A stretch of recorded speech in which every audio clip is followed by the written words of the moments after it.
Ja, Vater im Himmel, und wir danken dir jetzt einfach auch für die Zeit, die wir jetzt haben, einfach auch von der Predigt, vom Hineinhören ins Wort, aber auch einfach da, wie wir jetzt gehört haben, herausfordern lassen. Herausfordern lassen, einfach auch das, was wir von dir vernehmen, auch zu tun oder auch in Bewegung zu setzen. Ich möchte jetzt aber auch bitten, dass du beim Phil bist, dass du ihn segnest mit deinen Worten, mit deinen Gedanken. Amen. Danke vielmals, Huck. Wir haben heute das Thema Pandemie. Ist sie Gottes Endzeitgericht? Ich glaube, das ist ein Thema, das einige Leute beschäftigt. Jetzt nicht nur in der Kirche, sondern auch außerhalb der Kirche. Was ist mit der ganzen Weltsituation los? Was hat das zu bedeuten? Sind wir jetzt auf der letzten Zielgerade von unserer Welt? Hat das letzte Stündchen geschlagen? Oder geht es noch ein Weile? Wie kann man das Ganze einordnen?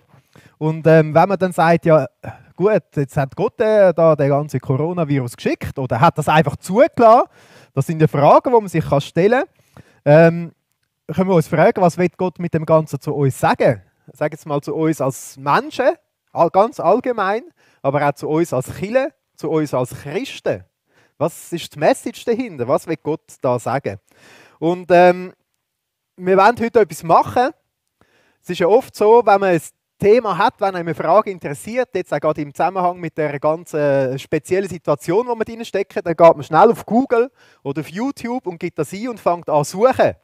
Und es ist ja interessant, die meisten wissen das, die Algorithmen sind so eingestellt, dass das, was man dort dann findet, schon die Meinung ist, die man hat, damit man es auch möglichst anklickt und das führt dann dazu, dass man eigentlich so voll in seiner Bubble innen ist. Wir wollen heute aber etwas anderes machen. Wir wollen Jesus fragen, was sagt er zu diesen Themen, zu diesem Begriff? Was ist mit der Endzeit? Was ist mit der Pandemie? Was ist mit dem Gericht? Was sagt Jesus zu dem Ganzen? Und es ist ja ganz interessant, wenn wir als Gemeinde zusammenkommen, dann wollen wir bewusst Jesus ins Zentrum stellen und ihn fragen. Weil es ist so, wir sind eine ganz vielfältige Gemeinde. Wir sind eine ganz vielfältige Gemeinschaft. Wenn man jetzt Umfragen machen zu dem ganzen Coronavirus und so, dann gäbe es ganz verschiedene Gruppen. Es gibt die einen, die sind da voll dafür. Also nicht dafür für den Virus, für den Coronavirus ist glaube ich gar niemand. Aber für die Massnahmen, für Impfung und so, dann gibt es Leute, die sind dagegen. Es gibt auch Leute, die sagen, ja, das interessiert mich gar nicht, ich will einfach, dass es irgendwann einmal vorbei ist. Dann gibt es auch Leute, die sagen, was, der Coronavirus, ah ja stimmt, der hat es auch noch gegeben, es interessiert mich nicht wirklich. Ich weiss nicht, zu welcher Gruppe dass du dich zählst, aber es gibt einen gemeinsamen Nenner. Und den, wenn wir immer wieder ins Zentrum stellen, der ist uns so wichtig und das ist Jesus Christus. Egal, was du für eine Einstellung hast zu dem ganzen Thema, wir glauben an Jesus Christus. Er ist der Herr der Geschichte. Er ist der Anfänger und er ist der Vollender. Er ist das Haupt der Gemeinde. Und wenn wir zusammenkommen und über das Thema nachdenken, dann wollen wir bewusst Jesus ins Zentrum stellen. Sein Name soll gross werden und ihn wollen wir fragen, was er zu dem Ganzen meint. Und ganz grundsätzlich so das Thema Gericht. Ich weiss nicht, was das Thema bei dir auslöst, das Gericht von Gott. Für viele Menschen ist das so ein Thema, so, ach, mit dem will man lieber nichts zu tun haben, so ein schweres Thema. Dann liest man da von diesen Gerichten in der Bibel und in der Offenbarung und von diesen Plagen und Seuchen und Sachen und Krieg und Tod und so weiter. Es ist aber interessant, dass Gericht ganz grundsätzlich für viele Menschen auch eine sehr positive Bedeutung hat.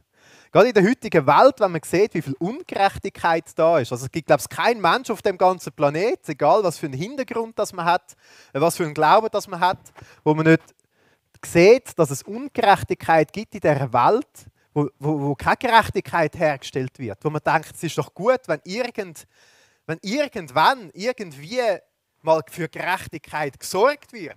Von jemandem, der grösser ist, der außerhalb dieser Welt steht. Wo über den Menschen steht, wo auch sieht, was im Verborgenen passiert. Also so ein moralisches Empfinden, so ein Gerechtigkeitsempfinden, das haben eigentlich fast alle Menschen, würde ich jetzt mal sagen. Und besonders in unserer westlichen, säkularen Gesellschaft ist das auch sehr verbreitet, so ein Gerechtigkeitsempfinden. Ich habe gerade am Freitag ein bisschen in die Arena hineingeschaut und da sagt der Präsident der Grünen, dass seine Partei sich vor allem für Umweltgerechtigkeit einsetzt. Was auch immer das bedeutet. Aber die meisten Menschen, die wollen, dass Gerechtigkeit herrscht. Und man hat so die moralische Grundeinstellungen. Ich weiß auch gar nicht, das ist ganz schwierig zu erklären, wenn man nicht an einen Gott glaubt, wenn man nicht an einen Richter oder an eine Gerechtigkeitsinstanz glaubt, die höher ist als die Menschen. Es ist ganz schwierig, das zu begründen, woher das kommt, wenn es keinen Gott würde geben. Da muss ich mal Gedanken machen.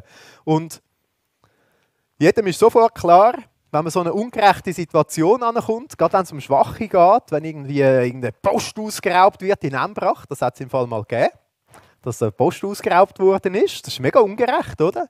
Die armen Angestellten, die können doch absolut nichts dafür. Oder ich denke an viel schwierigere Situationen. Was ist, wenn ein Kind entführt und missbraucht wird? Ich meine, da kann man Strafe machen beim Täter, man kann ihn ins Gefängnis schicken, aber Gerechtigkeit, die können wir Menschen nicht wiederherstellen, ist unmöglich. Und wie gut ist es, dass wir wissen dürfen, dass es einen Gott gibt, der mal für Gerechtigkeit wird sorgen. Ein Problem gibt es beim ganzen Thema, wenn es um die anderen geht, um einen Räuber oder um einen Mörder oder was auch immer, dann soll Gerechtigkeit herrschen. Aber wenn es um uns selber geht, dann meistens wird es dann ein bisschen schwieriger. Was ist denn mit mir? Darf auch an mir Gerechtigkeit wiederhergestellt werden, gerade bei den Sachen, die ich schlecht gemacht habe? Dort, wo ich selber im Verborgenen Sachen nicht gut gemacht habe, dann wird es sehr schnell zu einem persönlichen Thema und zu einem Thema, wo man merkt, dass es etwas in uns auslöst und etwas mit uns macht und uns bewegt und wir es vielleicht auch als unangenehm empfinden. Und es ist interessant, in der Bibel, wenn von Gericht die Rede ist, geht es immer darum, dass das Gute vom Schlechten geschieden wird. Und das ist jetzt so ein Thema, da kann jeder Mensch, da können wir alle wahrscheinlich Beispiele aus unserem eigenen Leben erzählen, wo man merkt, wenn das Gericht bedeutet, das Gute und das Schlechte voneinander scheiden, ja, dann gibt es auch bei uns einiges, was müsste geschieden werden. Wir werden jetzt aber miteinander mal schauen in der Bibel zu diesem Begriff. Was sagt da die Bibel dazu? Das allererste, was wir miteinander anschauen, der Begriff Endzeit. Wie definiert die Bibel? Wir haben ja oft dann die Stellen aus der Offenbarung, aus dem letzten Buch der Bibel im Kopf, wo da von dem Reiter die Rede ist, der kommt, vom Vierten, von dem Aschfahlen, wo es heisst, dass er den Tod oder Seuchen wird bringen über die Menschheit. Und da fragen wir uns, ja, hat jetzt das mit dem zu tun? Aber ganz grundsätzlich, wenn die Bibel von Endzeit redet, dann meint sie die ganze Zeit seit dem Tod und der Auferstehung von Jesus bis am Schluss dieser Welt.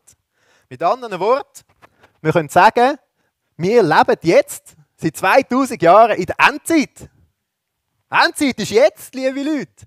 So seit 2000 Jahren. Und wer weiß noch wie lange? Vielleicht gar nicht mehr lang. Vielleicht kommt Jesus so sehr, sehr bald. Zum Beispiel eine Bibelstelle, wo das erwähnt wird, da schreibt der Paulus den Korinther und er warnt sie vor Götzendienst und erzählt verschiedene Ereignisse. Und er sagt dann, all diese Ereignisse, die ihnen widerfuhren, dienen uns als Beispiel. Sie wurden für uns, die wir am Ende der Zeit leben, als Warnung aufgeschrieben. Also Paulus geht davon aus, wir sind jetzt am Ende der Zeit, in dem Zeitalter vom Ende. Also biblisch, theologisch gesehen, befinden wir uns seit 2000 Jahren in der Endzeit. So definiert die Bibel den Begriff. Also könnte man sagen, ja, Coronavirus ist ein Teil der Endzeit, aber ob es auch das Offenbarungsgericht ist, das ist nochmal eine andere Frage. Jetzt können wir fragen, was sagt die Bibel zu dem Begriff der Pandemie? Also Coronavirus, kann man mal googlen. Das kommt nicht vor in der Bibel, der Begriff. Der Begriff Krone, der kommt viel vor. Aber es ist interessant, also die Bibel redet ja ganz viel von Seuchen und von Pest. Also das ist der Bibel etwas absolut Bekanntes. Im Alten Testament ist da der Begriff Deber, bedeutet Seuche, Pest oder irgendeine Krankheit mit einer höheren Sterblichkeit. Im Neuen Testament gibt es einen anderen Begriff, der da gebraucht wird. Das ist der Begriff Leumos, wo man auch mit Seuche oder Pest könnte übersetzen könnte. In der ganzen Bibel kommen diese Begriffe so wörtlich 50 Mal vor. Und wenn man eigentlich so alle Wortgruppen zusammennimmt, wo es um Seuchen und Pest und so Krankheiten geht, wo irgendeine Volksgruppe betrifft, dann kommen ca. 300 Bibelstellen zusammen, wo die Bibel von so etwas berichtet. Man hört oder liest heute viel, der Coronavirus, wir haben eine Pandemie, es ist eine Seuche, das hat es noch nie gegeben, das haben wir noch nie erlebt. Für die Bibel ist das gar nichts Neues, die redet schon ganz viel davon. Jesus selber redet davon, 2, 3 Beispiele. Das erste aus dem Alten Testament, wo Gott eingegriffen hat bei den Ägyptern, der Pharao, wo ein Königreich eigentlich aufgerichtet hat, wo andere Völker unterdrückt hat, wo sie in Sklaverei gefangen hat, wo sie ausgebeutet haben, wo sogar Kindermörder angeordnet haben, wo Gott eingegriffen hat und das Gericht geschickt hat, die 5. Plage. Da heißt es, siehe, dann wird die Hand des Herrn über dein Vieh kommen, das auf dem Feld ist, über die Pferde, über die Esel, über die Kamele, über die Rinder und über die Schafe, eine sehr schwere Pest. Ein anderer Ort, wo das vorkommt, das ist ganz spannend, der Salomo, der noch den ersten Tempel gebaut hat und dann macht er so ein Gebet und sagt, ja, was soll passieren, wenn man dann zu Gott betet, wo da in dem Tempel gegenwärtig ist, in 2. Chronik 6. Dort lesen wir auch genau von dem.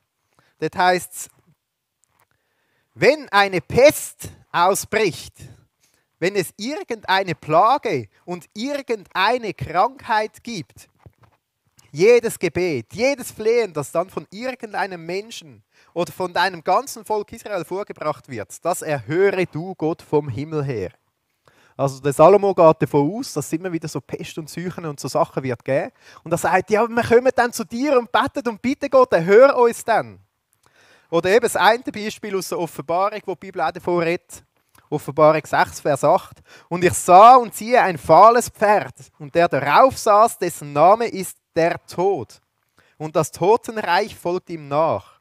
Und ihnen wurde Vollmacht gegeben, über den 4. Teil der Erde zu töten mit dem Schwert und mit Hunger und mit Pest. Einige Übersetzungen schreiben da einfach auch Tod. Und durch die wilden Tiere der Erde. Also mit anderen Worten, für die Bibel ist das ganze Thema Pandemie, Krankheiten, Seuchen, Pest und so weiter kein Tabuthema. Sehr ein offensichtliches Thema. Wird viel darüber geredet. Wenn wir erst das Gefühl haben, oh, das ist jetzt alles neu, dann haben wir die Bibel nicht gut gelesen. Aber ihr habt das natürlich alle gewusst und sind parat gewesen und denkt, irgendwann kommen so Pesten und Seuchen und jetzt ist es da. Das haben wir ja eigentlich müssen erwarten. Und auch wenn man jetzt in die Geschichte hineinschaut, ich habe ganz kurz gegoogelt, bei Wikipedia hat es eine Auflistung, bedeutende Seuchen in der Geschichte der Menschheit. Habe ich mal schnell rauskopiert. Da ist die antoninische Pest mit ca. 5 Millionen Toten, dann die justinianische Pest, dann der schwarze Tod mit 25 Millionen Toten. Das ist ein Drittel von Europa, die Bevölkerung, die es damals hinweggerafft hat. Dann verschiedene Cholera-Pandemien, die losgegangen sind. Die 3. Pestpandemie. Dann ist die spanische Grippe aufgeführt mit 20 bis 50 Millionen Toten. Dann HIV-AIDS mit ca. 33 Millionen Toten. Und dann ist natürlich auch noch Coronavirus aufgeführt. Da habe ich auch ein passendes Bild dazu gefunden. Überall haben die Leute ums Überleben gekämpft und in der Corona-Pandemie haben wir ums WC-Papier gekämpft. Es ist ja auch nicht die erste Corona-Seuche in dem Sinn, die losgegangen ist. Also es hat ja schon die SARS-Epidemie gegeben. Oder es war sogar auf der Welt mit einigen Infizierten. Das ist noch interessant. Bei dem ersten Coronavirus-Ausbruch, wo losgegangen ist damals mit einem anderen Stamm, ist die Sterblichkeit fast 10% gewesen. Das ist noch krass. Also wenn man sich vorstellt, was jetzt passiert wäre in dieser Situation, wenn die Sterblichkeit 10% wäre, wäre es nicht so lustig rausgekommen. MERS ist losgebrochen. Da war die Sterblichkeit sogar 35% gewesen. Also eigentlich sind wir recht glimpflich unterwegs. Was hätte passieren mit anderen Arten von Coronaviren, die da losgegangen sind. Also was auffällt, Seuchen, Pest hat es schon immer gegeben, wird es auch immer wieder geben. Jesus selber hat es erwähnt, im Lukas 21 sagt er, und es werden große Erdbeben sein und an verschiedenen Orten Hungersnote und Seuchen. Jesus selber weist darauf hin, dass das wird kommen. Und wenn ich die Liste anschaue, fällt mir etwas auf. Es ist jetzt nicht eine vollständige Liste, es gibt noch viel mehr in der Geschichte, aber es fällt auf, dass es immer dichter wird. Es fällt auf, dass die Ereignisse immer näher zusammenkommen. Dass es immer weniger zeitlichen Abstand gibt zwischen ihnen. Und wenn Jesus von der Endzeit redet, oder von der Zeit eigentlich, ja, wo es am Ende der Welt auch zugeht, dann sagt er, das ist wie bei einer Frau, die in Wehen liegt. In Matthäus 24 beschreibt er das. Und die bei einer Geburt schon mal ein bisschen dabei sind oder das selber erlebt haben, die wissen das. Das fängt ganz einfach an. Und ganz fein. Mit grösseren Abständen. Und dann kommt es aber immer mehr. Es wird immer näher zusammen. Und es wird immer heftiger. Und wenn ich die Listen anschaue, dann denke ich, sieht man das sehr gut. Das kommt immer näher zusammen. Und es wird immer heftiger. Man fragt sich, wie heftig das es noch wird werden. Also mit anderen Worten, wenn ich jetzt müsste die Corona-Pandemie einordnen, ich würde sagen, es ist irgendwo in dem Verlauf von dem heftigen Werden, von diesen Wehen. Ich würde jetzt sagen, es ist noch nicht bei Offenbarung 6 angekommen. Das heisst dort, dass 1/4 der Menschheit eigentlich dahingerafft wird oder dahingegeben wird. Und wenn man jetzt schaut, wie die Auswirkungen sind, dann sind wir dort zum Glück weit davon weg. Aber wir können sagen, die Wehen werden stärker. Wir können sagen, die Bibel hat davon geredet, schon Jesus hat davon geredet. Wir können wirklich auch sagen, das Ende ist jetzt so nah wie noch nie. Aber etwas, was wir auch sagen können, ist, das Ende ist wunderschön. Weil jeder, der schon mal eine Geburt erlebt hat, der weiß, es bleibt nicht bei den Wehen stehen. Die wird niemand behalten. Aber es kommt ein Baby auf die Welt. Es entsteht etwas Neues. Es gibt ein neues Leben. Gott wird am Ende der Zeit mal eine neue Welt schaffen, eine neue Schöpfung machen. Und da können wir doch einstimmen mit dem, was am Schluss der Offenbarung betet, Herr Jesus, komm bald. Komm bald. Die Wehen wollen wir nicht. Aber die neue Schöpfung, die wollen wir. Das, was Positives daraus rauskommt, das wollen wir. Gott hat uns nicht einen Geist gegeben von der Furcht, dass wir Angst haben, oh, was passiert jetzt in diesen Wehen hinein, sondern er hat uns einen Geist gegeben von der Liebe und von der Kraft und von der Besonnenheit. Und gerade in dieser Zeit müssen wir nicht auf das schauen, was schlecht läuft und uns fürchten, sondern wir sollen auf Jesus schauen. Wir sollen seinen Geist uns bestimmen lassen. Er soll uns Kraft geben und Besonnenheit. Wir sollen klug mit dem Ganzen umgehen. Darüber werden wir nächsten Sonntag nachdenken. Was bedeutet es, klug in dieser Zeit zu leben? Ein Geist von der Besonnenheit. Wir sollen uns nicht fürchten von dem, was vor uns liegt, weil der uns Kraft gibt und der uns hebt, der steht hinter uns. Also egal, was wir denken, wenn wir in die Zukunft schauen, wir müssen keine Angst haben. Weil Jesus Christus, er steht hinter uns. Jetzt können wir uns fragen, ja gut, was ist denn jetzt mit dieser ganzen Situation? Was will Gott da damit uns sagen?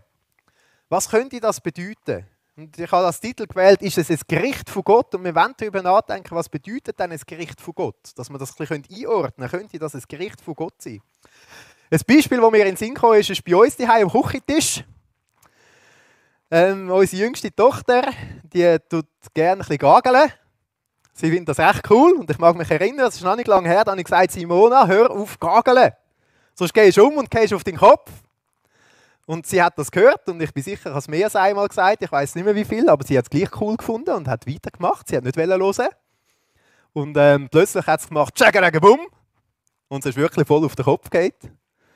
Und hat es dann nicht mehr so cool gefunden. Und wenn wir über Gericht nachdenken, wenn Gott eingreift in die Geschichte, dann hat es immer damit zu tun, dass er uns warnen will. Dass er sagt, Achtung, hört auf gageln, sonst geht ihr um auf den Kopf. Da gibt es noch Schwerkraft, es gibt Kräfte, die sind grösser und stärker als ihr. Kehrt um zu Gott, hört auf ihn. Und ich frage mich manchmal, wieso fällt es uns Menschen so schwer zu hören? Also, über Kinder können wir jetzt einfach reden, aber auch uns Erwachsenen. Wieso fällt es uns so schwer zu hören und zu sagen, hey, wir können zurück zu Gott. Wir wollen auf ihn vertrauen, wir wollen zu ihm kommen. Und jetzt, wenn wir darüber reden, wie ist das mit der ganzen Pandemie einordnen, dann müssen wir zwei Sachen wie versuchen auseinanderzuhalten. Und zwar das Erste ist, dass wir uns bewusst sind, dass die ganze Welt eine gefallene Schöpfung ist.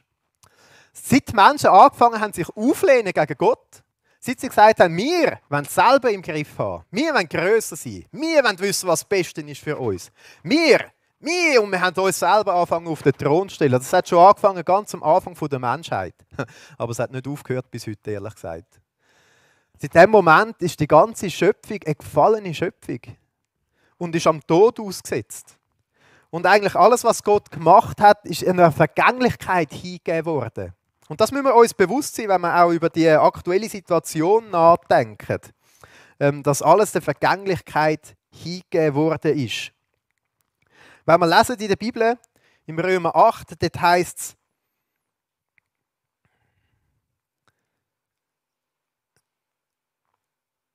denn wir wissen, dass die ganze Schöpfung zusammen seufzt und zusammen in Geburtswehen liegt. Da haben wir wieder den Begriff von diesen Geburtswehen. Nicht allein aber sie, sondern auch wir selbst, wir Menschen, die wir die Erstlingsgabe des Geistes haben, also auch wir Christen. Auch wir selbst seufzen in uns selbst und erwarten die Sohnschaft, die Erlösung unseres Leibes. Also Paulus erklärt uns da nicht nur die Schöpfung, sondern auch die Menschheit und auch wir Christen, wir, die Kinder von Gott sind. Wir sind ein Teil von dieser gefallenen Schöpfung. Und das, was da passiert in dieser Welt, das ist der Vergänglichkeit hingegeben. Und wir können wirklich beten, Jesus, wir sehnen uns nach dieser Erlösung. Hey Jesus, komm bald, komm bald. Das ist ein Gebet, das wir mit einstimmen in den Offenbarungstext. Und wenn wir jetzt darüber nachdenken, dass es Krankheiten gibt in dieser Welt, dass es am Schluss ein Sterben gibt in dieser Welt, dass es auch ein Coronavirus gibt, einen Krankheitserreger, dann müssen wir sagen, es kann sein, dass das einfach ein Teil von dieser gefallenen Schöpfung ist. Von dieser gefallenen Schöpfung, wo wir drin leben. Wenn jemand am Coronavirus erkrankt, manchmal zeigen dann die einen auf den und sagen, oh, da hast du irgendwie Sünde gemacht in deinem Leben. Du musst das wieder anbringen mit Gott oder so. Das kann auch mit anderen Krankheiten sein. Und dann können wir sagen, stopp. Das ist etwas, was die Bibel nicht uns sagen will. Sie zeigen auf, dass Krankheit im Zusammenhang mit Sünden kann stehen. Das kann es geben. Und ich glaube, es ist gut, dass wir manchmal auch prüfen, wenn wir selber eine Krankheit haben. Herr Jesus, willst du mir damit etwas sagen? Ist etwas in meinem geistlichen Leben krank, dass sich das an einer körperlichen Krankheit zeigt? Aber die Bibel sagt uns auch, es gibt auch Krankheit, die in dieser Welt ist aufgrund der gefallenen Schöpfung. Nicht, weil jemand etwas schlecht gemacht hat. Das kann einem tüpfen in dem Sinn. Also, es kann sein, man kann sagen, vielleicht ist die ganze Coronavirus-Situation einfach ein Teil von der ganzen gefallenen Schöpfung, wo wir drin leben. Weil Gott hat ja Viren geschaffen als einen guten Teil von der Schöpfung, ursprünglich. Wo es noch nicht unter einem Sündenfall war. Ich habe noch ein bisschen recherchiert, das ist mega spannend. Also ein menschlicher Körper, wenn man jetzt so einen Durchschnittsmensch nimmt, 1,70 groß, 70 Kilo schwer, der besteht aus 30 Billionen Zellen. Das ist noch viel, also das ist eine Zahl mit 13 Null hinten dran. Und im menschlichen Organismus drin leben 39 Billionen, also mehr Viren, dass der ganze Organismus überhaupt funktioniert. Das ist noch spannend, was das für Funktionen hat. Ohne Viren würde man gar nicht leben können. Und auch 39 Billionen Bakterien leben im und auf dem menschlichen Organismus, dass das Ganze funktioniert. Wenn man Bakterien dann rausnehmen würde, das gäbe einen Klumpen von etwa 2 Kilogramm. Das ist noch faszinierend, oder? Und ohne die würde es gar nicht funktionieren. Aber offensichtlich gibt es eben nicht nur die gut sind, die etwas helfen, sondern auch die auch unter der gefallenen Schöpfung leiden. Also es gibt die gefallene Schöpfung. Das müssen wir uns bewusst sein. Aber es gibt auch das Gericht von Gott. Es gibt Situationen, wo Gott bewusst in die Weltgeschichte eingreift. Man könnte sagen, so ein fortlaufendes Gericht. Es gibt auch die Gerichte am Ende der Zeit. Das sind ganz verschiedene Gerichte. Die einen sagen, das sind 2, die anderen sagen, es sind bis zu 6 oder 7. Da kann man jetzt darüber diskutieren und debattieren. Aber es gibt nicht nur das am Schluss, sondern es gibt auch so ein fortlaufendes Gericht, wo man immer wieder sieht, auch in der Bibel. Ich habe gelesen aus den Plagen gegen Ägypten. Es gibt auch andere Situationen, gerade beim Volk Israel lesen wir von ganz vielen so Gerichtssituationen, wo Gott von außen eingreift und etwas bewirkt. Und wir fragen uns jetzt, was soll denn das Ganze? Es geht immer darum, dass Gott will scheiden. Das Gute vom Bösen, das Licht von der Finsternis. Und wenn man jetzt sieht, wie Gott da eingreift, was hat es mit dem fortlaufenden Gericht aus sich, dann sind es eigentlich wie so 3 Kategorien, könnte man sagen. Das eine ist die Welterhaltung, dass Gott bewusst böse Macht will stoppen. Ein zweiter Punkt ist Gerechtigkeit wiederherstellen. Gerade wenn es ums Gericht am Volk Israel geht, lesen wir sehr viel in den kleinen Propheten darum, wie Gott die Unterdrückten sieht und die Witwen und die Waisen und die Armen und dass sich die Israeliten nicht um sie kümmern, sondern sie ausbüten. Und dass Gott dort wieder Gerechtigkeit herstellen will. Und etwas Drittes ist, Gott will die Götzen der Menschen vom Thron abstoßen. Menschen, die sich verlassen haben im Alten Testament auf irgendwelche Götzen, auf die Balen und ihre Statuen und so weiter. Dass Gott eingreift und sagt, was hilft euch jetzt der Götz? Vertraut nicht dem, sondern vertraut mir. Und ich frage mich manchmal, wie das denn heute ist. Gibt es auch böse Mächte in dieser Welt, wo man sagen müsste, Gott tut die stoppen? Es gibt Theologen, die sagen, es ist kein Zufall, dass das in China angefangen hat. Ein Volk, das ganze andere Volksgruppen unterdrückt und in Umerziehungslager schickt und so weiter, wo Christen verfolgt. Gibt es nicht genug böse Mächte auf dieser Welt, wo Christen verfolgen zum Beispiel? Gibt es nicht genug Ungerechtigkeit auf dieser Welt, können wir uns fragen, dass es nicht dran wäre, dass Gott mal eingreift? Ungerechtigkeiten, wenn man daran denkt, an die ganze Kinderarbeit, die es gibt zum Beispiel, die Ausbeutung, die es gibt, die Ressourcen, die man ausbeutet am Planet. Aber auch Menschenhandel zum Beispiel, und dann denkt man immer an das, was weiter weg ist, aber auch hier in der Schweiz, jetzt im Zusammenhang mit dem ganzen Sexgewerbe zum Beispiel. Menschenhandel. Ungerechtigkeiten, Arme, die unterdrückt werden. Leute, die nicht zu ihrer Geltung kommen. Ich denke da auch zum Beispiel an die ganze Geschichte mit den Abtreibungen. Da redet man immer davon, dass die Frau doch das Recht auf den eigenen Körper hat. Finde ich eigentlich gut. Aber hat nicht das Baby das Recht auf den eigenen Körper? Da redet niemand drüber. Was sind das für Ungerechtigkeiten, die es gibt? Ist es nicht dran, dass Gott mal eingreift in die Geschichte? Oder auch Götzen. Götzen von unserer heutigen Zeit. Die Wissenschaft. Wow, wir können ja so krasse Sachen erfinden. Oder Medizin, wir haben für alles ein Medikament und wir haben für alles eine Impfung. Und Gott schickt eine neue Mutation und dann ist die Impfung wieder für nichts gewesen. Oder was haben wir dann selber in der Hand? Was ist mit unseren Götzen? Kann es nicht sein, dass Gott einfach mal unsere Götzen will vom Thron abstoßen? Ihr Menschen bildet euch so voll ein. Turmbau von Babel, alle zusammen wollen gross sein wie Gott und jetzt haben wir Globalisierung und alle zusammen wollen gross sein wie Gott und alles in der eigenen Hand haben. Ist es nicht Zeit, dass Gott mal eingreift? Da frage ich mich schon. Könnte es sein, dass Gott das Ganze zulässt, um etwas uns Menschen zu sagen? Ich glaube, wir können es so einordnen, ein Teil der gefallenen Schöpfung. Ich finde, es gibt genug Gründe, dass man sagt, es ist an der Zeit, dass Gott mal eingreift in die Welt und Gerechtigkeit herstellt. Und den Menschen mal durchschüttelt.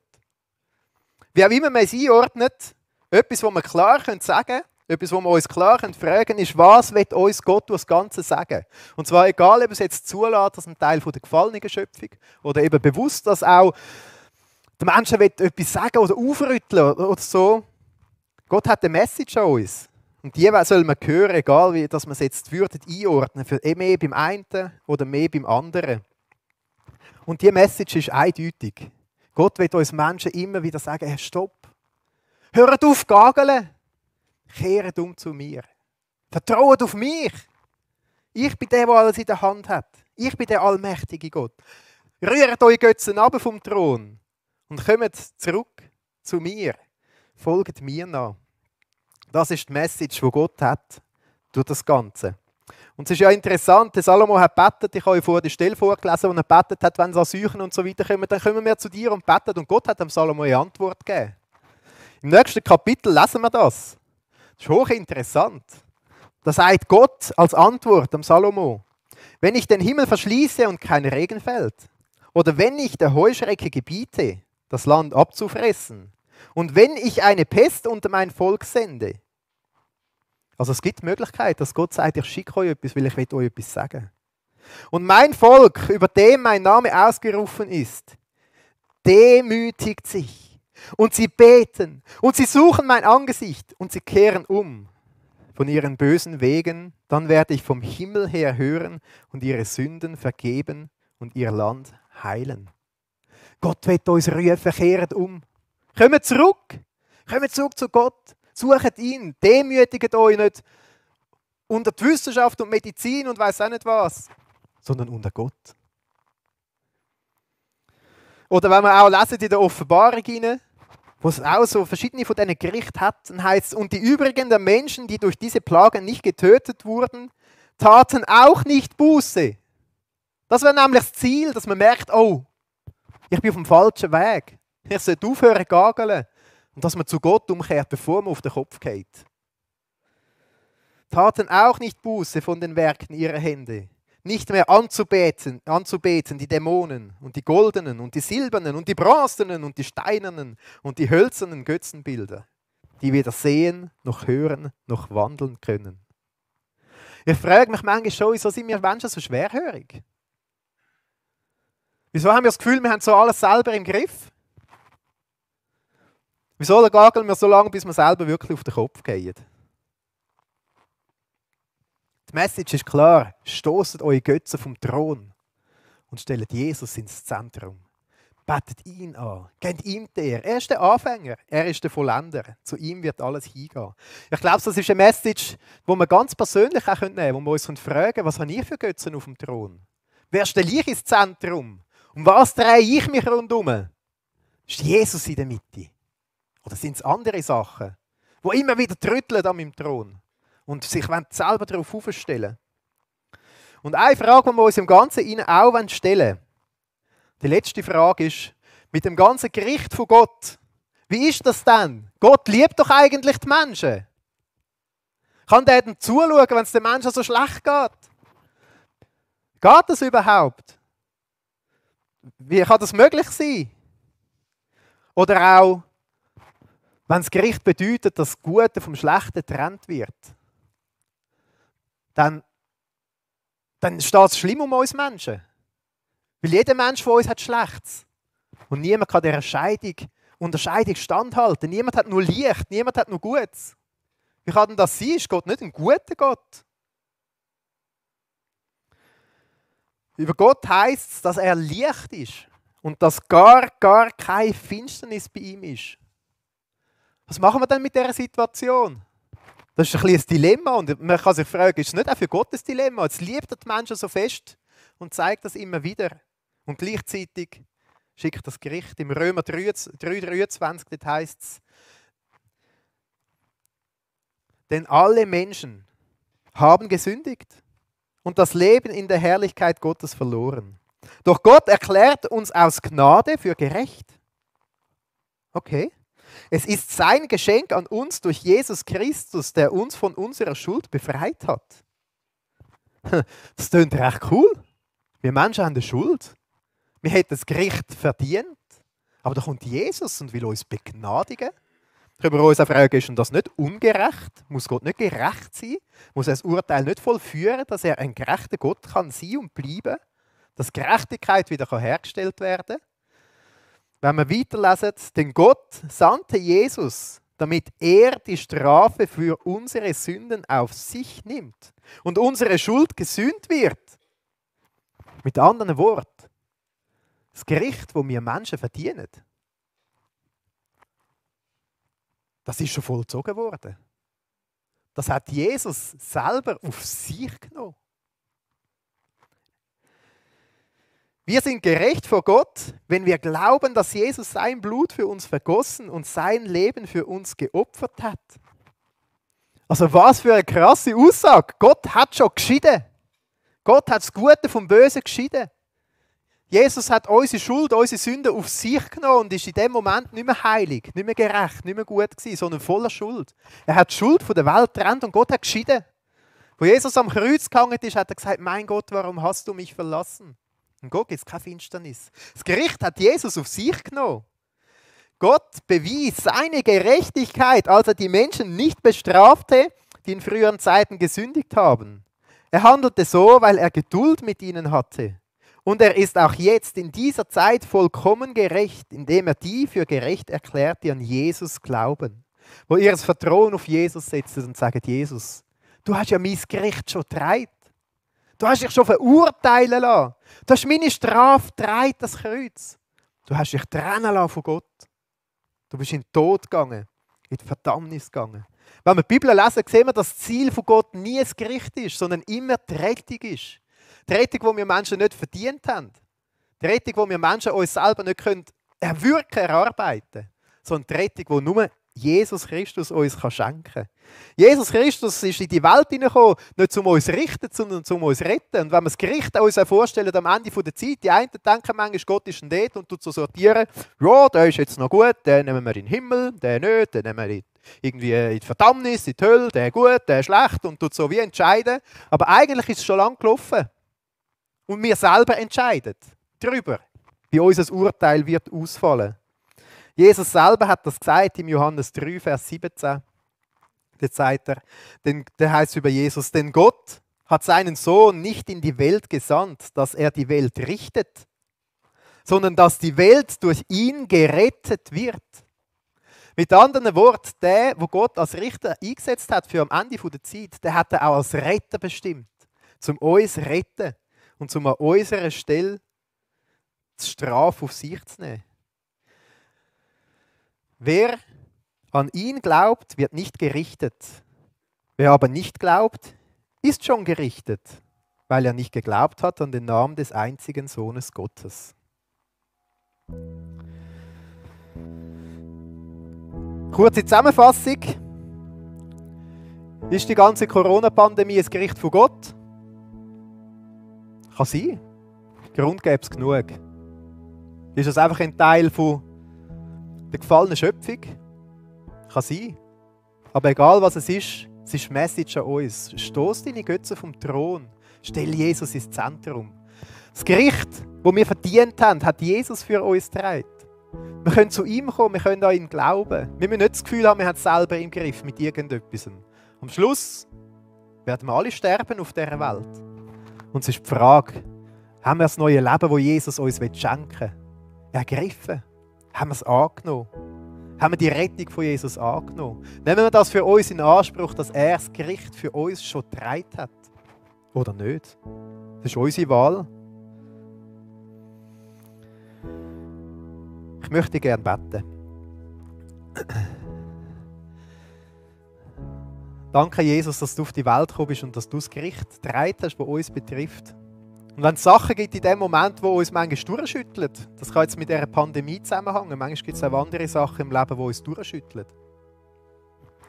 dann bitten wir dich, hilf uns, dass es uns zurück zu dir zieht, Jesus. Dass wir unsere Augen aufmachen, dort, wo wir selber Ungerechtigkeit im Leben haben. Dort, wo wir selber Götze auf dem Thron haben. Wo wir uns selber auf den Thron stellen. Und wir nicht merken, Jesus, dass du der Einzige bist, der den Thron verdient hat. Dass du der Einzige bist, der der König der Welt ist. Und wir wollen dich bitten, zeig uns, wo unsere Götze sind.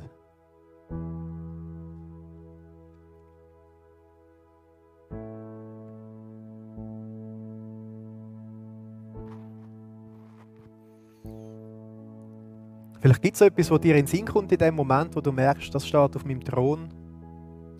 Und ich möchte dich einladen, dass du Jesus bittest, dass er dir hilft, das vom Thron abzustoßen und Jesus neu auf den Thron aufzusetzen.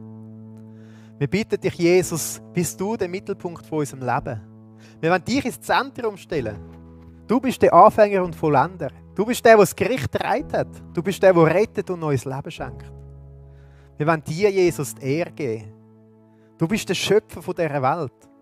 Du bist der, der alles mal neu machen wird. Jesus, wir wollen auf dich vertrauen. Und wir wollen uns nicht an diesen irdischen Sachen festklammern, die wir hier haben. Sondern wir wollen uns an dir festklammern, Jesus. Weil du uns in eine Ewigkeit zu dir hineinführst. Und wir bitten dich, Jesus, komm bald. Komm bald und schenk, dass die Wehen vorbei sind und das Neue anfangen. Vielleicht bist du auch da oder hörst zu von irgendwo anders und du merkst, das Gericht, das lastet auf dir. Und du willst bewusst sagen, ich will mein Gericht Jesus abgeben. Ich will mein Leben Jesus geben. Ich will die Rettung von ihm in Anspruch nehmen. Ich will das Kind von Gott sein. Ich will mich an ihm orientieren. Ich will Jesus auf den Thron von meinem Leben setzen und nicht andere Götze auf dem Thron von meinem Leben haben. Dann darfst du das Jesus sagen, du darfst ihm dein Leben geben, im einfachen Gebet. Und wir wollen miteinander beten, du darfst die Worte mitbeten. Und so zugeben, das Gericht hättest du verdient. Aber du willst in Anspruch nehmen, dass es Jesus für dich getragen hat. Und dass er gnädig ist zu dir und dass er dir alles vergeben will. Dann darfst du die Worte mitbeten, für dich in deinem Herzen. Oder darfst du es dir mal anhören, nachher zurückspulen und wenn du das willst, darfst du das mitbeten. Jesus Christus, du bist auf die Welt gekommen, nicht zum Richten, sondern zum Retten. Und mir ist bewusst, dass ich dein Gericht verdient habe. Dass wenn du wie das Licht von der Finsternis scheidest, dass ich auf der Seite von der Finsternis bin. Und ich will dir die Schuld, das Finstere, das Böse und die Sünde, ich will es dir geben, Jesus. Du sagst, du hast es getragen am Kreuz und ich will es dir bewusst abgeben. Und ich bitte dich, Jesus, rett du mich. Vergib du mir, trag du mein Gericht und bist mir gnädig. Ich will deine Vergebung in Anspruch nehmen. Ich will dich, Jesus, auf den Thron setzen von meinem Leben. Jesus, ich will mich an dir festheben und nicht an den irdischen Götzen. Amen.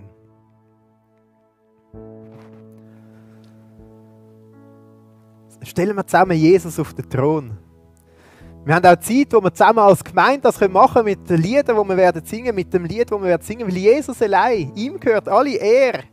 Er ist der vom Anfang an war und bis ans Ende wird sein.